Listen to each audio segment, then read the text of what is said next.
Hello दोस्तों, स्वागत है आपका फिर से एक नए वीडियो में। इस वीडियो में हम यूपीट्रिपलएससी पीटी 2023 के लिए मॉडल पेपर लेकर आए हैं, जो कि सिर्फ और सिर्फ भारतीय इतिहास यानी कि इंडियन हिस्ट्री पे बेस्ड है, जो कि 5 मार्क्स का पूछता है और उसी पे ये क्वेश्चन बेस्ड है। और सारे जो क्वेश्चन है वह कहीं ना कहीं प्रीवियस ईयर से और बहुत ही इंपॉर्टेंट क्वेश्चन है। तो फटाफट से आप कॉपी पेन उठा लीजिए और नोट्स बनाते चलिए। देखिए क्वेश्चन क्या दिया हुआ सबसे पहला कि सिंधु घाटी सभ्यता की लिपि कौन सी थी। ऑप्शन आपका दिया हुआ तमिल, ब्राह्मी, अरबी। देखिए यहाँ पे अरबी रहेगा, इनमें से कोई नहीं। सही उत्तर क्या होगा? देखिए इसका जो सही उत्तर है, सिंधु घाटी की जो सभ्यता की जो लिपि थी वो कौन सी थी, तो वो थी सिंधु लिपि। तो इनमें से कोई नहीं इसका उत्तर होगा।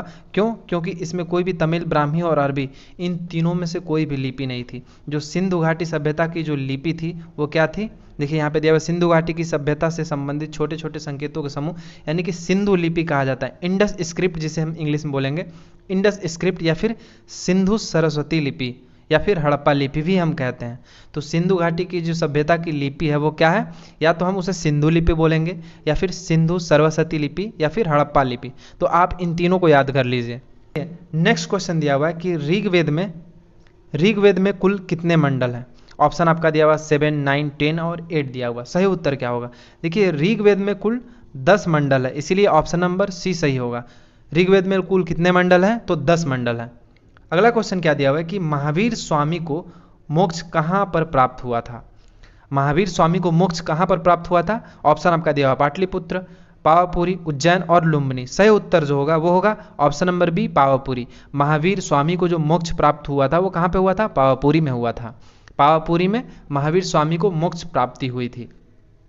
अब नेक्स्ट क्वेश्चन देखिए, गुप्त शासन में नगर का मुख्य अधिकारी, यहाँ पे अधिकारी होगा, तो गुप्त शासन में नगर का मुख्य अधिकारी क्या कहलाता था? ऑप्शन आपका दिया हुआ पुरपाल, प्रतिहार, कर्णिक और अग्रहारिक। तो सही उत्तर क्या होगा? इसका जो सही उत्तर होगा वो होगा पुरपाल, ऑप्शन नंबर ए। तो जो गुप्त शासन नगर में जो मुख्य अधिकारी था उसे हम पुरपाल कहते थे। अगला क्वेश्चन दिया हुआ है कि बाबर का जन्म कब हुआ था। ऑप्शन आपका दिया हुआ 1483, 1484 और 1482 दिया हुआ और 1485 दिया हुआ। सही उत्तर क्या होगा? देखिए बाबर का जो जन्म हुआ था वो कब हुआ था? 1483 में हुआ था, इसीलिए ऑप्शन नंबर ए क्या होगा? सही होगा। 1483 में बाबर का जन्म हुआ था। ये नोट्स बनाते चलिए फटाफट, बहुत ही इंपॉर्टेंट है सारे एग्जाम के लिए। अब देखिए अगला दिया हुआ कि हड़प्पा सभ्यता की खोज किस वर्ष हुई थी। हड़प्पा सभ्यता की खोज किस वर्ष हुई थी? तो 1921 में हुई थी। किसके द्वारा? दयाराम साहनी के द्वारा। ऑप्शन नंबर ए क्या होगा? सही होगा। अगला क्वेश्चन दिया हुआ है कि किसे लाइट ऑफ एशिया कहा जाता है। किसे लाइट ऑफ एशिया कहा जाता है? ऑप्शन आपका दिया हुआ महावीर स्वामी, चैतन्य महाप्रभु, गौतम बुद्ध और कृष्ण दिया हुआ है। सही उत्तर क्या होगा? इसका जो सही उत्तर है वो कौन है?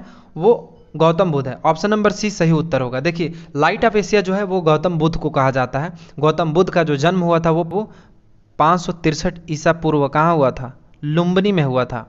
लुम्बिनी में हुआ था, और लुम्बिनी कहाँ है? वो नेपाल में है। अब देखिए अगला क्वेश्चन देखिए क्या दिया हुआ है कि खानवा का युद्ध कब लड़ा गया था। खानवा का युद्ध कब लड़ा गया था? ऑप्शन आपका दिया हुआ 1526, 1527, 1528 और 1529 दिया हुआ। सही उत्तर क्या होगा? तो इसका जो सही उत्तर होगा वो होगा ऑप्शन नंबर बी, 1527। तो 1527 में खानवा का युद्ध किसके किसके बीच में हुआ था? बाबर और राणा संगा के बीच हुआ था। बाबर और राणा संगा के बीच क्या हुआ था? खानवा का युद्ध हुआ था। अब देखिए क्वेश्चन नंबर 9 हम देखते हैं, मोपला विद्रोह किस राज्य से संबंधित है। मोपला विद्रोह किस राज्य से संबंधित है? ऑप्शन आपका दिया हुआ है बिहार, केरल, गुजरात और पंजाब दिया हुआ। सही उत्तर क्या होगा? देखिए जो मोपला विद्रोह है वो केरल राज्य से संबंधित है। किससे संबंधित है? तो केरल राज्य से मोपला विद्रोह संबंधित है। अगला क्वेश्चन देखिए, किस शासक ने सर्वप्रथम महाधिराज की उपाधि धारण की थी। ऑप्शन आपका दिया हुआ श्रीगुप्त, चंद्रगुप्त प्रथम, समुद्रगुप्त और इनमें से कोई नहीं। सही उत्तर जो होगा वो होगा ऑप्शन नंबर बी, चंद्रगुप्त प्रथम ने क्या किया था? महाधिराज की उपाधि धारण की थी। महाधिराज की उपाधि सर्वप्रथम किसने धारण की थी? तो वो है चंद्रगुप्त प्रथम ने। ऑप्शन नंबर बी सही होगा। अगला क्वेश्चन देखिए, किस हड़प्पाकालीन स्थल से जुताई वाले क्षेत्र के साक्ष्य तथा कृषि कार्य संबंधी अवशेष मिले हैं। किस हड़प्पाकालीन स्थल से जुताई वाले क्षेत्र के साक्ष्य तथा कृषि कार्य संबंधी अवशेष मिले हैं? ऑप्शन आपका दिया हुआ हड़प्पा, मोहनजोदड़ो, लोथल और कालीबंगा दिया हुआ। सही उत्तर क्या होगा? देखिए इसका जो सही उत्तर है वो होगा ऑप्शन नंबर डी, कालीबंगा में जुताई वाले क्षेत्र के साक्ष्य कृषि कार्य संबंधी क्या मिला है, अवशेष मिला है। अब हम बात करते हैं कि ये कालीबंगा है कहाँ। देखिए कालीबंगा जो है वो राजस्थान में है, आप इसे नोट डाउन कर लीजिए, कहाँ पे, राजस्थान में है। कालीबंगा राजस्थान में है। और यहाँ पे साथ ही ये भी जान लीजिए कि कपास की खेती, यहाँ पे कपास की खेती के अवशेष मिले हैं, और साथ ही यहाँ पे चना, सरसों, ये सब क्या, इसके भी साक्ष्य मिले हैं। और साथ ही यहाँ पे हल के जो अंकित रेखाएं प्राप्त हुई हैं, जैसे जो पहले हल चलाया जाता था उसकी क्या है, रेखाएं भी प्राप्त हुई हैं, खुदाई से ये सब हमें पता चला है। और यहाँ पे बैल तथा अन्य पालतू पशुओं की मूर्तियाँ भी प्राप्त हुई हैं। ये सब क्या सिद्ध करती हैं, ये सिद्ध करती हैं कि जो मानव था यहाँ पे वो कृषि कार्य भी करता था। अगला क्वेश्चन दिया हुआ है कि भगवान राम पर केंद्रित भक्ति आंदोलन के अग्रदूत कौन थे। भगवान राम पर केंद्रित भक्ति आंदोलन के अग्रदूत कौन थे। ऑप्शन आपका दिया हुआ है जयदेव, विवेकानंद, रामानंद और नामदेव दिया हुआ है। सही उत्तर जो होगा वो होगा option number C, Ramanand. Next question देखिए क्या दिया हुआ है, भारत में प्रथम मुगल सम्राट कौन था। भारत में प्रथम मुगल सम्राट कौन था। ऑप्शन आपका दिया हुआ शाहजहां, बाबर, हुमायूं और अकबर दिया हुआ है। सही उत्तर क्या होगा, इसका सही उत्तर क्या होगा, option number B, Babur. Bharat में जो प्रथम मुगल सम्राट था वो बाबर था। अगला क्वेश्चन दिया हुआ कि अष्ट प्रधानमंत्री परिषद किसके राज्य प्रबंध में सहायता करती है। अष्ट प्रधानमंत्री परिषद किसके राज्य प्रबंध में सहायता करती थी। तो ऑप्शन आपका दिया हुआ चंद्रगुप्त मौर्य, बिंदुसार, अशोक और शिवाजी। सही उत्तर क्या होगा, इसका जो सही उत्तर होगा वो होगा ऑप्शन नंबर डी, शिवाजी।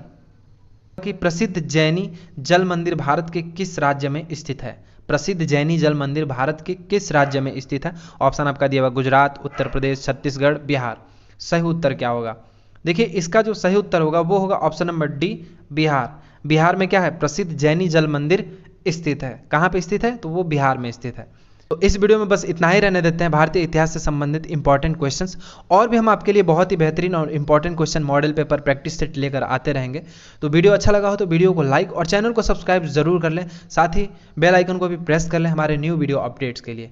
तो मिलते हैं फिर नेक्स्ट वीडियो में, तब तक के लिए आप अच्छे से पढ़ाई करिए और आपको सिलेक्शन भी लेना है। तब तक के लिए गुड बाय।